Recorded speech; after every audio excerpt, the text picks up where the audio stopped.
Nah, sekarang kita bicara mengenai dokumen elektronik sebagai alat bukti. Lebih spesifik lagi, sebagai alat bukti di pengadilan. Nah, bagaimana hukum kita mengatur hal ini? Ya, berdasarkan pasal 5 Undang-Undang tentang Informasi dan Transaksi Elektronik atau dikenal UU ITE, gitu ya. Di situ dinyatakan jelas bahwa dokumen elektronik dan atau hasil cetaknya merupakan alat bukti yang sah berdasarkan hukum acara yang berlaku.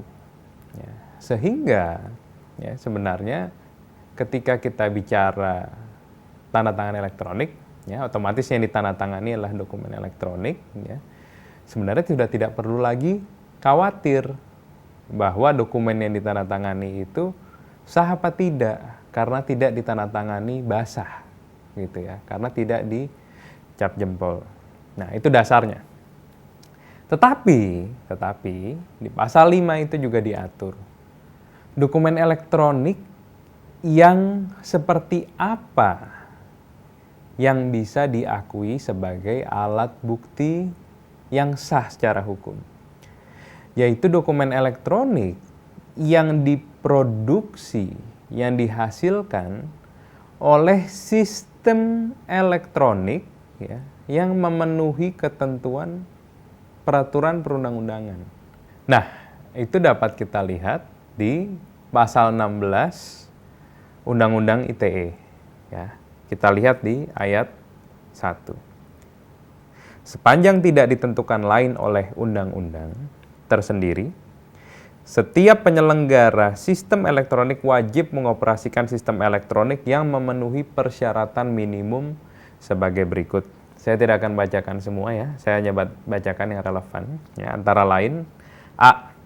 Dapat menampilkan kembali informasi elektronik dan atau dokumen elektronik secara utuh sesuai dengan masa retensi yang ditetapkan dengan peraturan perundang-undangan. B. Dapat melindungi ketersediaan, keutuhan, keotentikan, kerahasiaan, dan keteraksesan informasi elektronik dalam penyelenggaraan sistem elektronik tersebut. Nah, yang perlu kita garis bawahi di sini, ya, tentunya dokumen elektronik yang bisa dipercaya oleh setiap orang, lebih spesifik oleh hakim di pengadilan, ya tentunya adalah dokumen elektronik yang terbit, yang dihasilkan oleh sistem elektronik yang juga bisa dipercaya, ya. Yang dokumennya itu bisa dijamin keutuhannya, segala perubahan pada isinya dapat diketahui, gitu ya. Ya, kemudian apabila itu disepakati oleh para pihak, ya, dalam bentuk tanda tangan elektronik, ya, maka tanda tangan elektroniknya juga harus tidak dapat disangkal. Nah, bicara mengenai penyangkalan tersebut, yang harus diperhatikan adalah sifat dokumen elektronik itu berbeda dengan tanda tangan basah pada kertas. Jadi kalau pada kertas, tulisan itu kita tulis atau kita ketik lalu kita print, ya, kita cetak, kemudian ditandatangani oleh para pihak menggunakan ballpoint, ya, tintanya lalu kemudian mengering menjadi permanen pada lembaran kertas tersebut. Nah, ketika si penandatangan menyangkal, yang mulia Pak Hakim, saya nggak pernah tanda tangan dokumen itu, ya si kertas yang tadi ada tanda tangan si penandatangan tersebut, ya itu yang diajukan menjadi alat bukti yang kemudian akan diperiksa di laboratorium forensik. Nah, tetapi dokumen elektronik itu memiliki sifat yang jauh lebih mudah dimanipulasi, diedit, ya, dibandingkan kertas dengan tanda tangan basah. Kenapa? Karena kertas dengan tanda tangan basah tadi, tanda tangan tinta, tanda tangan para pihak mengering permanen di situ. Ya, tulisan di print atau ditulis juga mengering permanen di situ. Kalau mau mengubah, dihapus, di tip X, dicoret, secara visual akan mudah terlihat. Tetapi pada dokumen elektronik gitu ya, misalkan kita membubuhkan image ya, gambar tanda tangan kita gitu, dengan cara misal kita tetap tanda tangan di kertas dulu, kemudian di scan atau di foto, ya, kemudian di crop, ya, kemudian ditempel tuh gambar tanda tangan kita, ya, gambar tanda tangan para pihak terhadap suatu kontrak, ya, kemudian ya hasilnya file .doc Word ya atau PDF misalkan.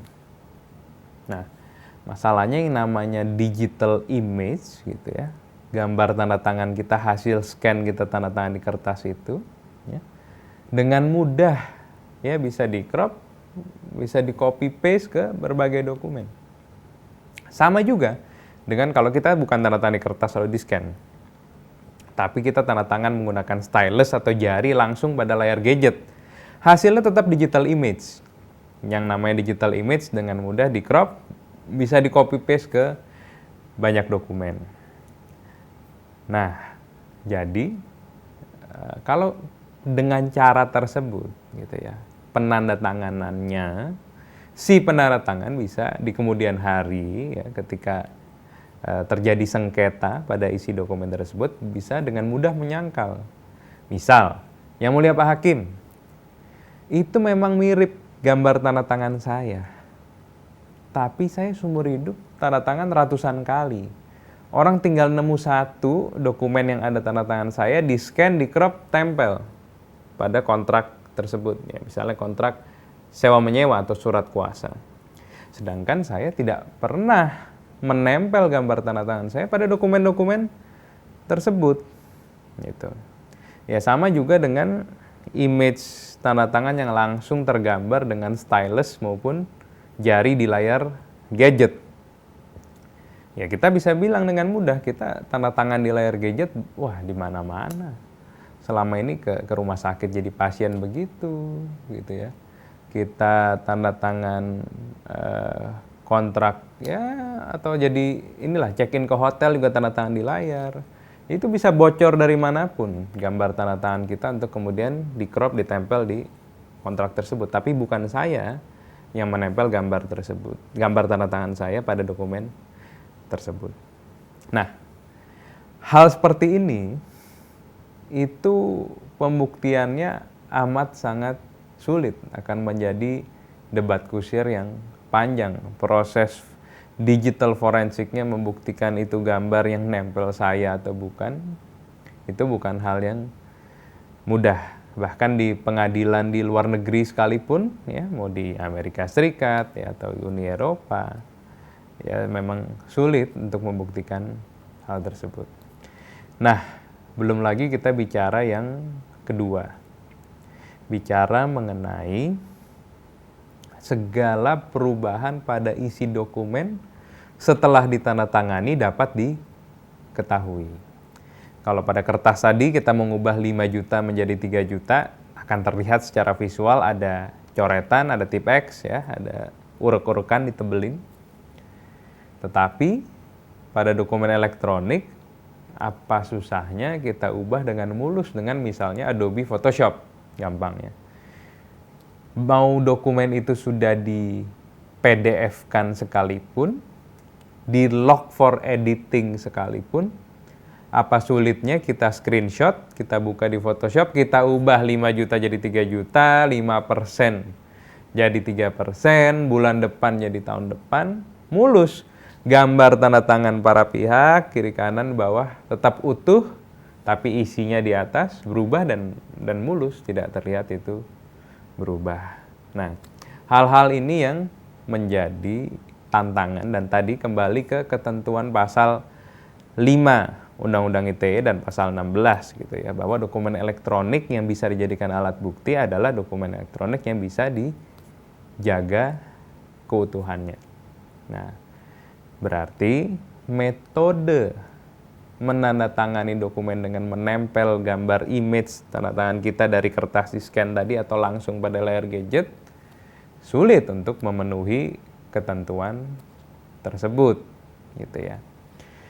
Apalagi kalau metode tanda tangannya gitu ya, bahkan ada yang hanya pakai metode klik centang.